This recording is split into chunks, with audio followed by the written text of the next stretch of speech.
Hello అందరికీ, welcome to Indian farm and food. ఈ వీడియోలో మనం నాటుకోళ్ళకి ఏం ఫీడ్ ఇవ్వాలి, అవి తొందరగా పెరగాలంటే ఏం చేయాలో తెలుసుకుందాం. ఫస్ట్ మెయిన్ పాయింట్ వచ్చేసి బ్రూడింగ్ అండి. మీరు బ్రూడింగ్ కనుక పర్ఫెక్ట్గా చేస్తే ఒక్క పిల్ల కూడా చనిపోయే పరిస్థితి ఉండదు. మరి ఈ బ్రూడింగ్ ఎన్ని డేస్ చేయాలి, ఎలా చేయాలో తెలుసుకుందాం. ఈ బ్రూడింగ్ పీరియడ్ వచ్చేసి 30 to 40 డేస్ ఉంటుంది. కొందరు 25 to 30 డేస్ కూడా చేస్తారు. కానీ నేను చెప్పేది ఏంటంటే, నువ్వు డే 1 నుండి డే 40 వరకు కరెక్ట్ ఫీడ్ ఇచ్చి టైం టు టైం కేర్ తీసుకున్నావంటే ఇక ఆ తర్వాత నుండి వాటికి అసలు రోగాలు అనేదే రావు. అండ్ గ్రోత్ కూడా చాలా బాగుంటుంది, మరి యాక్టివ్గా కూడా ఉంటాయి. మరి ఈ 40 డేస్ ఏం ఫీడ్ ఇవ్వాలి, ఎలా కేర్ తీసుకోవాలో తెలుసుకుందాం. డే 1 అయితే ఫీడ్ ఏమి ఇవ్వద్దు, ఓన్లీ బెల్లం వాటర్లో మిక్స్ చేసి ఇవ్వాలి అంతే. ఇక డే 2 నుండి డే 4 వరకు ఉప్మా రవ్వ ఉంటుంది కదా, ఆ ఉప్మా రవ్వని ఫీడ్గా ఇవ్వండి. కంపెనీ ఫీడ్ అస్సలు వాడకండి. ఈ స్టార్టర్ ఫీడ్, లేయర్ ఫీడ్ అని అవి ఏం వాడకండి. ఒకవేళ అవి వాడితే అవి వాటికే అలవాటు అవుతాయి. ఇక డే 5 నుండి అసలైన ఫీడ్ స్టార్ట్ అవుతుంది. డే 5 నుండి డే 14 వరకు మార్నింగ్ వచ్చేసి హౌస్ ఫ్లై లార్వా ఫీడ్గా ఇవ్వాలి.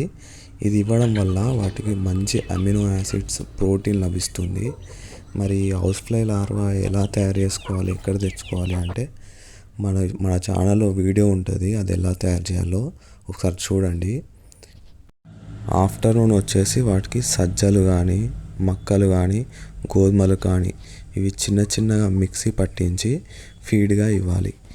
ఈవినింగ్ కూడా సేమ్ ఫీడ్ ఇవ్వండి. ఇలా డే 14 వరకు ఇవ్వండి. ఇక డే 15 నుండి morning same feed house fly larva ఇవ్వండి. ఆఫ్టర్నూన్ ఏం చేస్తారంటే మనకి లెఫ్ట్ ఓవర్ రైస్ అంటే మిగిలిన అన్నం, మన దగ్గర తక్కువ పిల్లలు ఉంటే మన ఇంట్లో మిగిలిపోయిన అన్నం ఇవ్వచ్చు. లేదు మన దగ్గర ఎక్కువ పిల్లలు ఉన్నాయంటే మనకి ఎలాగో రేషన్ బియ్యం వస్తాయి కదా, దొడ్డు బియ్యం, అవి ఉడకపెట్టి వాటిలో రాగి పిండి కలిపి ఫీడ్గా ఇవ్వండి. ఈవినింగ్ వచ్చేసి సేమ్ సజ్జలు కానీ, మక్కలు కానీ, గోధుమలు కానీ చిన్నగా రవ్వ ఆడించుకొని వాటికి ఫీడ్గా ఇవ్వాలి. వీటితో పాటు ఎగ్ యోక్ అంటే నీలం ఉంటుంది కదా గుడ్డులో, అది ఇవ్వాలి. ఈ ఎగ్ యోక్ అనేది ఆప్షనల్ అండి, ఎందుకంటే ఇది ఖర్చుతో కూడిన పని. లేదు అనుకుంటే ఎగ్ షెల్ ఉంటుంది కదా, ఎగ్ పొట్టు, అది మాత్రం పక్కా ఇవ్వండి. వాటిలో మినరల్స్ ఉంటాయి, అవి కోళ్ళు ఆరోగ్యంగా ఉండడానికి చాలా అవసరం. అవి డైలీ ఇవ్వాల్సిన అవసరం లేదు, 3 డేస్కి ఒకసారి ఇస్తే సరిపోతుంది. మీకు దగ్గరలో ఏదైనా ఫాస్ట్ ఫుడ్ సెంటర్ ఉంటే వాళ్ళ దగ్గర తీసుకోవచ్చు ఫ్రీగానే. నెక్స్ట్ వచ్చేసి మెడిసిన్ అండి. మెడిసిన్ అంటే ఈ ట్యాబ్లెట్లు, లివర్ టానిక్లు ఇవి కాదండి. మనం ఏదైనా న్యాచురల్గా తయారు చేసుకోవాలి. అది ఎలా తయారు చేసుకోవాలో నెక్స్ట్ వీడియోలో చెప్తా. ఈ మెడిసిన్ ఒక్కసారి తయారు చేసుకున్నామంటే మనం 3-4 మంత్స్ స్టోర్ చేసుకోవచ్చు. ఈ మెడిసిన్ వచ్చేసి డే 3 నుండి ఎవ్రీ 3 డేస్కి ఒకసారి ఇవ్వాలి. ఇలా ఇవ్వడం వల్ల ఈ కోడికి ఏ వైరస్ అటాక్ కాకుండా ఇమ్యూనిటీని పెంచుతుంది. ఈ న్యాచురల్ మెడిసిన్ని మన ఇంట్లో దొరికే వస్తువులతోటి తేలికగా తయారు చేసుకోవచ్చు. ఇది ఎలా చేసుకోవాలో నేను నెక్స్ట్ వీడియోలో చెప్తాను. నెక్స్ట్ వచ్చేసి డీవార్మింగ్ అండి. ఇది మాత్రం తప్పకుండా చేయాలి, లేదంటే నువ్వు ఎంత మంచి ఫుడ్, హెల్తీ ఫుడ్ ఇచ్చినా కూడా అది లోపల ఉన్న వాటి పురుగులకే పోతుంది, ఎదుగుదల అనేది ఉండదు. సో ఈ డీవార్మింగ్ అనేది తప్పకుండా చేయాలి. ఇది కూడా మనం న్యాచురల్గా చేసుకోవచ్చు, అది ఎలా చేయాలో చెప్తాను.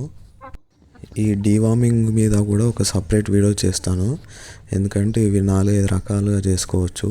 మన పపాయ లీవ్స్ కానీ, పపాయ సీడ్స్ కానీ, వేపాకు కానీ, ఇంకా చాలా ఉంటాయి. వీటి మీద సపరేట్ వీడియో అయితే చేస్తాను.